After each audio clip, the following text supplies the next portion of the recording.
A real war is happening. There are missiles, there are disrupted supply corridors, there are sanctions moving across wire services in real time.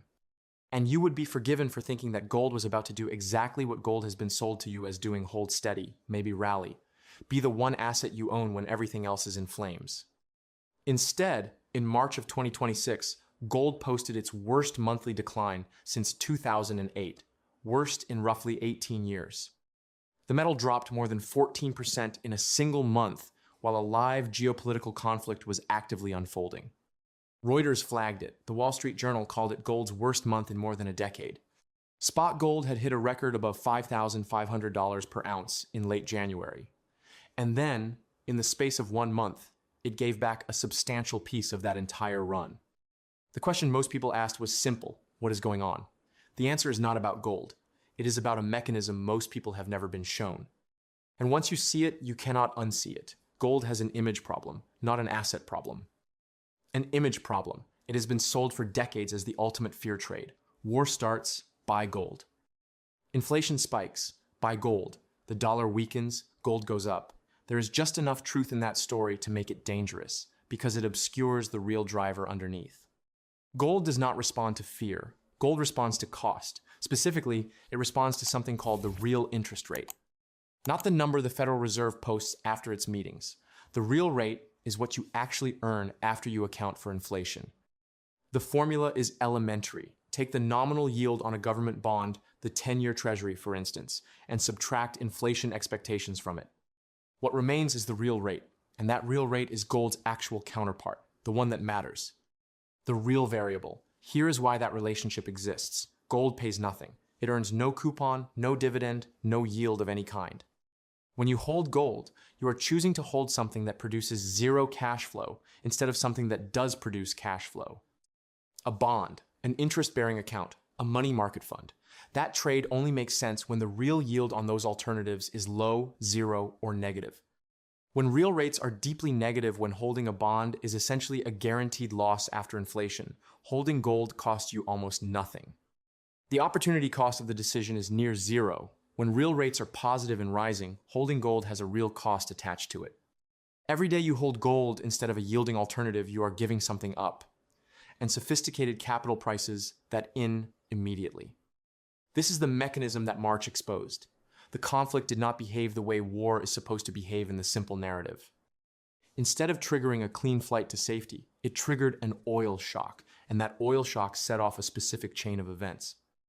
You can trace it in 5 steps. Conflict escalation pushes oil prices higher. Rising oil pushes inflation expectations upward. Rising inflation expectations reduce the probability that the Federal Reserve will cut rates on the schedule markets had been pricing in. Fewer expected cuts mean nominal yields stay elevated. Elevated nominal yields sitting above stubborn inflation expectations produce a real rate environment that is genuinely punishing for an asset that yields absolutely nothing. That is the entire mechanism. You do not need advanced economics to follow it. You need to ask the right question, which is not what the headlines are saying, but what is happening to the price of waiting. What reversed the decline in early April was the same chain running in reverse. Signals of potential de-escalation softened oil prices. A slightly weaker dollar and renewed speculation about a possible rate cut window changed the probability distribution. The expected future path of real rates shifted, and gold followed within days. Not because the conflict was over, because the arithmetic changed. This is not a new story. The market has told this exact story before, more than once, and most retail investors missed it each time. Go back to February 24th, 2022. Russia invades Ukraine. It is the largest land war in Europe since the 1940s. Gold spikes in the immediate aftermath, briefly touching around $2,050 per ounce. The fear trade appears to be working. But the Federal Reserve had already begun communicating the beginning of a hiking cycle, and when that cycle started in earnest in March 2022, gold did something unexpected. Over the following months, as the Fed delivered the fastest sequence of rate hikes in roughly 4 decades, gold fell from those February highs to below $1,650 per ounce by September of that year. The war was ongoing. Ukraine was still under sustained attack. Humanitarian corridors were still the subject of international negotiation. Gold did not care. The Fed was hiking. Real rates were moving into positive territory, and the market repriced accordingly. The war was not the variable. The rate was the real variable. There is a counter-argument worth hearing out before dismantling it. Someone might say, the 2022 situation was unique because the Fed was moving so aggressively. A normal geopolitical shock without an active hiking cycle should still be bullish for gold. It is a reasonable argument. It does not survive contact with the evidence. The year is 1990. Iraq invades Kuwait. The Gulf War begins. By the following January, United States-led coalition forces are engaged in active combat operations in the Middle East. This is a genuine crisis by any measure. Gold's response was muted. It moved briefly and then fell back. There was no sustained safe haven rally, and the reason, again, was the rate environment. Real yields were not negative. The opportunity cost of holding gold was not zero. The fear trade requires a specific monetary backdrop to run. Without it, the narrative does not produce the price action. The case that clarifies the mechanism most cleanly is actually not a war at all. The year is 2020, March. The COVID pandemic is triggering the fastest equity market crash in history. Gold does not rally. Gold falls sharply down roughly 11% in just a few weeks, as every liquid asset is sold to raise cash. Then the Federal Reserve responds with a speed that had not been seen in modern financial history. Rates are cut to zero. Quantitative easing begins on a scale that had previously been unimaginable in peacetime.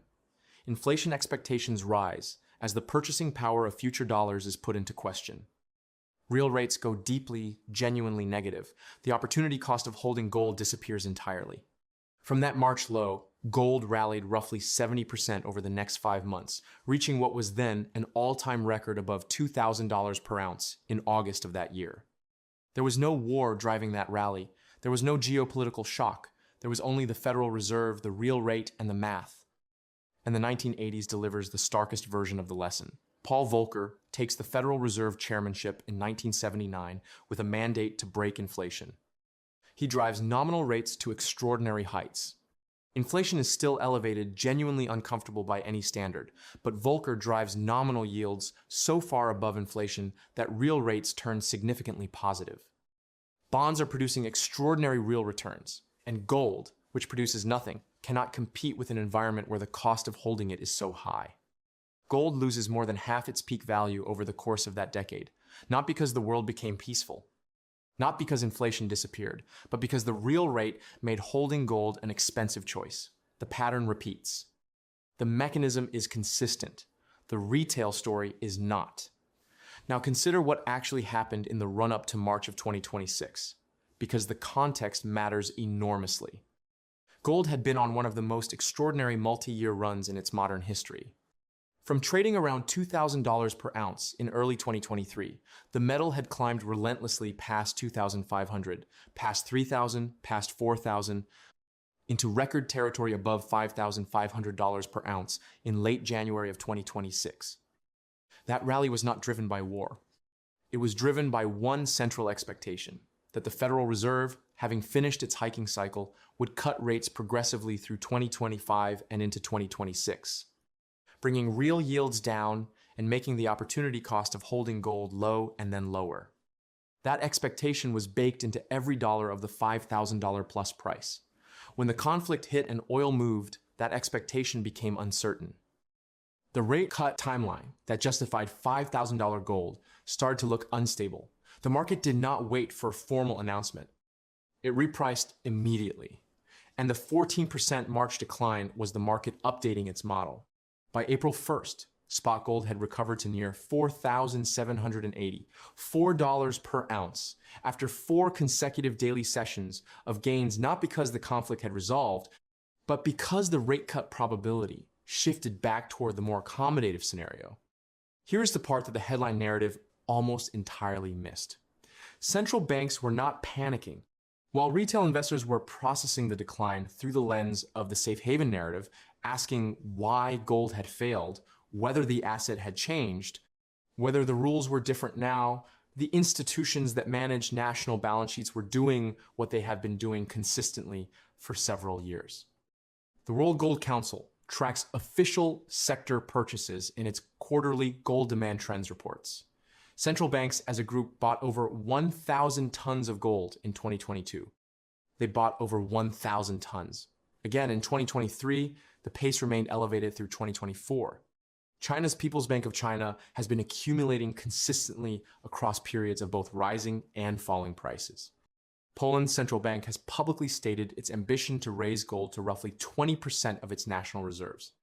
Turkey, India, and a range of emerging market central banks have been among the most active accumulators of the metal over this multi-year period. These institutions are not momentum traders chasing headlines. They have decades-long investment horizons, and they were not selling at $4,700. Which raises a question worth sitting with. If gold is a failed safe haven, why are the institutions that actually steward national wealth treating every significant pullback as an accumulation event? The answer is that they are not using gold as a fear trade. They are using it as a dollar risk trade. These central banks are not buying gold because they expect a particular war. They are buying it because they expect the long-term trajectory of dollar-denominated assets shaped by American fiscal decisions, debt levels, and monetary policy to create an increasing need for reserve assets that do not depend on Washington.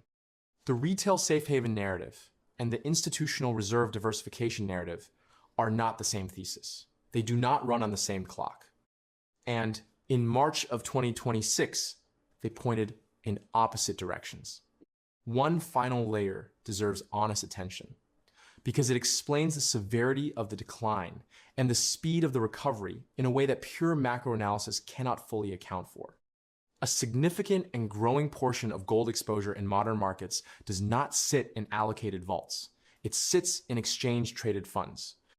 The SPDR Gold Shares Fund, known in markets by the ticker GLD, is one of the world's largest holders of physical gold, holding it on behalf of millions of retail investors who want price exposure without the logistics of physical ownership. When those investors panic sold their ETF shares during March, the fund had an obligation. It had to redeem those shares by selling physical gold in the market to return cash to departing investors. The selling was not driven by a fundamental reassessment of real rates. It was driven by retail fear hitting the button on a liquid instrument. That created a feedback loop. Price falls. More investors see losses on their screens. More of them redeem their ETF shares. More physical gold hits the market. Price falls further.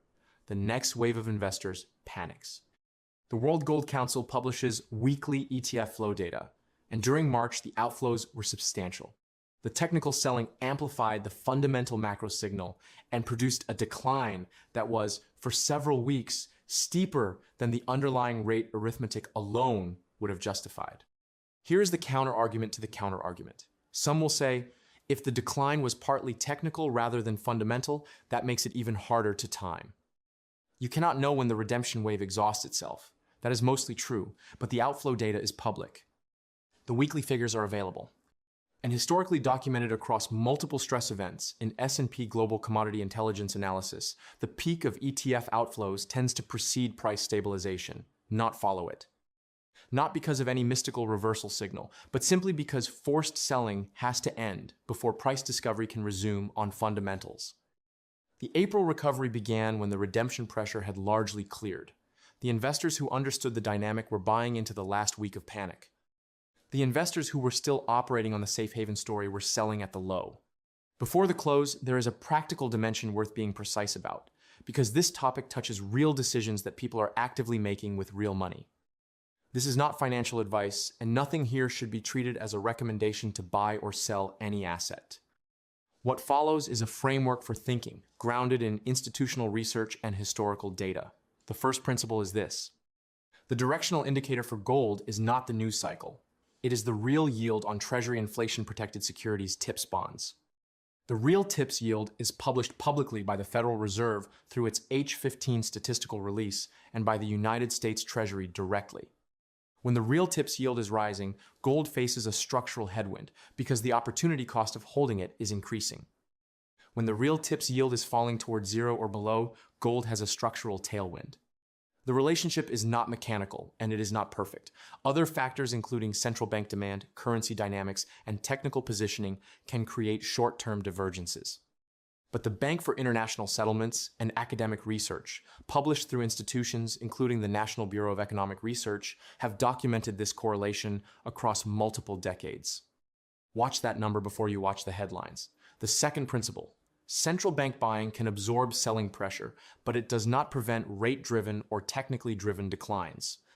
The World Gold Council's quarterly reports confirm that official sector demand has been structurally elevated for several years and provides a genuine demand floor beneath the market.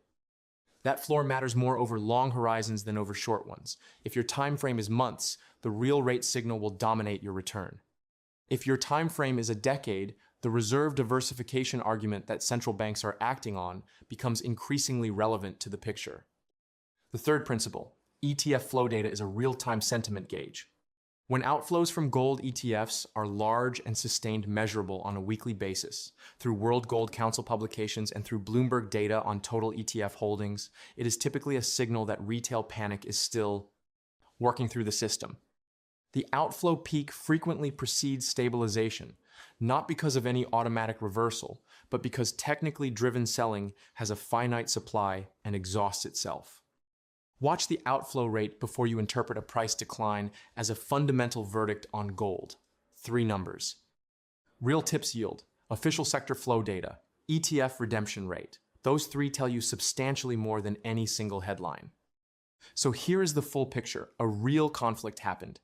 People who had spent their entire financial lives being told that gold rises when the world falls apart watched it fall instead by 14% in a single month. The instinct was to blame the asset. Gold is broken. Gold does not work anymore. Gold was a myth sold to people who did not know better. But gold was not broken. It was doing exactly what the mechanism predicted. What was broken was the story. There is a version of this that ends with reassurance. Gold is fine. The fundamentals are intact. Do not worry.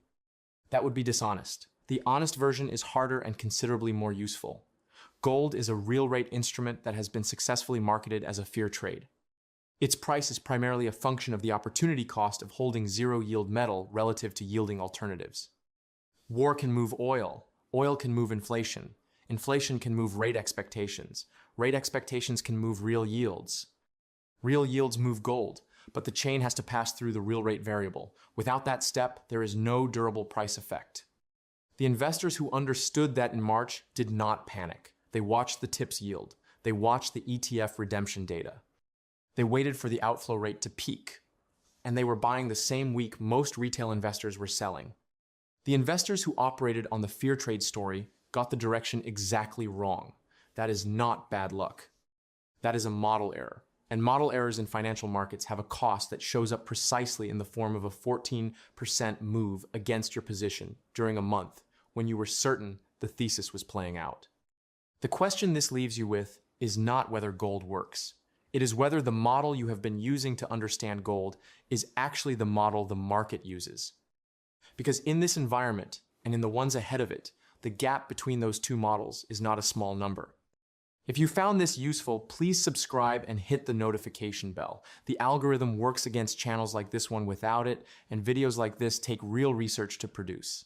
Thank you for watching.